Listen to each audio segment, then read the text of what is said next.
আজি গণেশ পূজা আৰু মই বৰ্তমান উপস্থিত আছোঁ কাজিৰঙাৰ হাতীপথাৰত থকা গণেশ মন্দিৰত। মই প্ৰথমে মোৰ কেমেৰা সহযোগীৰ জৰিয়তে ইয়াৰ সামগ্ৰিক পৰিৱেশটো অকণমান দেখুৱাই ল'বলৈ অনুৰোধ জনাইছোঁ।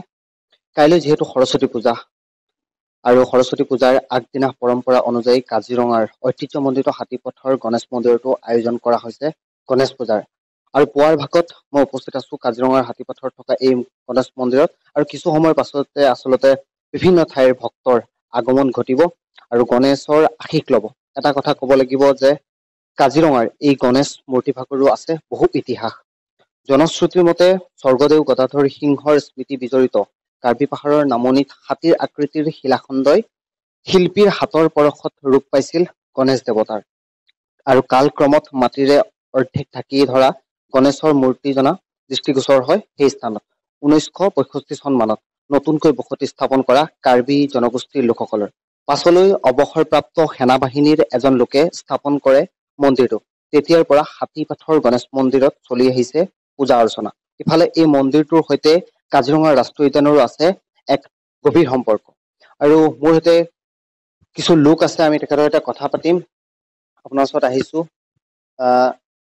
আজি যিহেতু গণেশ পূজা আৰু এই গণেশ মন্দিৰটোৰ সৈতে গণেশ মন্দিৰটোৰ ইতিহাস কি আছে? নমস্কাৰ। হয়, আজি গণেশ পূজা। এইখিনি প্ৰত্যেক বছৰৰ দৰে এইবাৰো আমি গণেশ পূজা উদযাপন কৰিব ওলাইছোঁ আৰু দিনটো কাৰ্যসূচী আমাৰ আজি হ'ব, সন্ধিয়ালৈকে হ'ব আমাৰ পূজা শেষ। হয়, এই গণেশ মন্দিৰৰ ইতিহাস আমাৰ যি পূৰ্বপুৰুষসকলে কৈ গৈছে।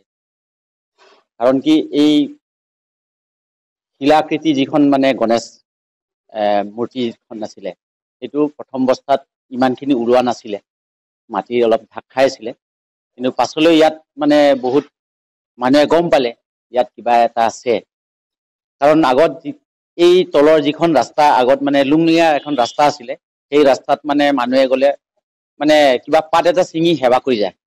কাৰণ তেতিয়া এটা বিশ্বাস আছিলে যে এইখিনি মূৰ্তি এখন আছে, সেইটো হৈছে গণেশৰ মূৰ্তি। সেইবুলি বহুতে এনেকৈ সেৱা কৰি যায়।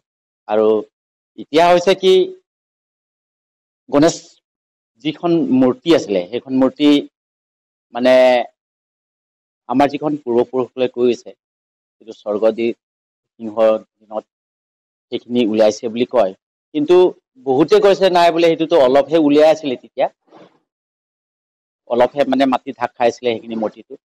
পাছলৈ এইখিনি বহুতখিনি পণ্ডিতে আহি এইখিনি উলিয়াই মেলি বৰ্তমান এই পৰ্যায়লৈ আহিছে। হয়, এইখিনি গণেশ যিখন মূৰ্তি, সেইখিনিৰ পৰা বহুতৰ কিবা মনোকামনা পূৰ্ণ হয় বুলি ভবা হৈছে। কাৰণ বহুত ৰাইজসকলে আহে ইয়াত আশীষ বিচাৰি আহে যে ইয়াত কিবা অন্তৰৰ পৰা কিবা এটা বিচাৰে, সেইটো পূৰ্ণ হয়। পাছলৈ তেওঁলোকে বহুত সময় আহে। অলপতে যিজন আমাৰ এই মন্দিৰখন যিখন ৰং দিয়া হৈছে, এইজনে তেওঁৰ মনত কিবা এটা কামনা কৰি সেই কামনাটো পূৰ্ণ হৈছে বুলি ভাবি তেওঁ গোটেই এই মন্দিৰখনত গোটেই ৰং দিয়া হৈছে। আৰু লগতে তেওঁ এই বছৰত আকৌ টাইলছ দিয়া তেওঁ ব্যৱস্থা কৰিম বুলি সেইখিনি তেওঁলোকে কৈ থৈছে। এতিয়া তেওঁ কিবা এটা পাইছে কাৰণে বা কিবা এটা আছে, ইয়াত কিবা এটা গুণ আছে কাৰণে তেওঁ মানুহজন ইমানখিনি আগবাঢ়িছে। এই মন্দিৰ ভাগৰ সৈতে কাজিৰঙা ৰাষ্ট্ৰীয় উদ্যানৰ এক সম্পৰ্ক, কি সম্পৰ্ক আছে? এই মন্দিৰৰ লগত কাজিৰঙা সম্পৰ্ক আছে বুলি আমি চবেই ভাবিব পাৰে বা আমিও ভাবিছো। কিয়নো এই কাজিৰঙা অঞ্চল হৈছে, কাজিৰঙা হৈছে ৰাষ্ট্ৰীয় উদ্যান।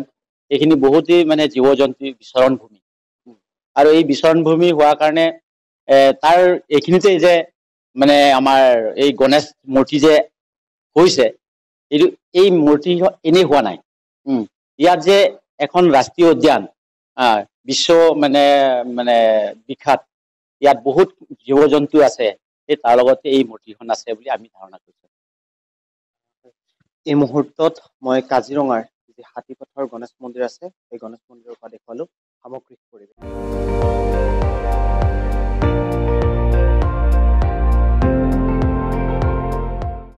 আপুনি চাই আছে ND24, সৰ্বশ্ৰেষ্ঠ নহয়, সৰ্বোত্তমৰ দৌৰ।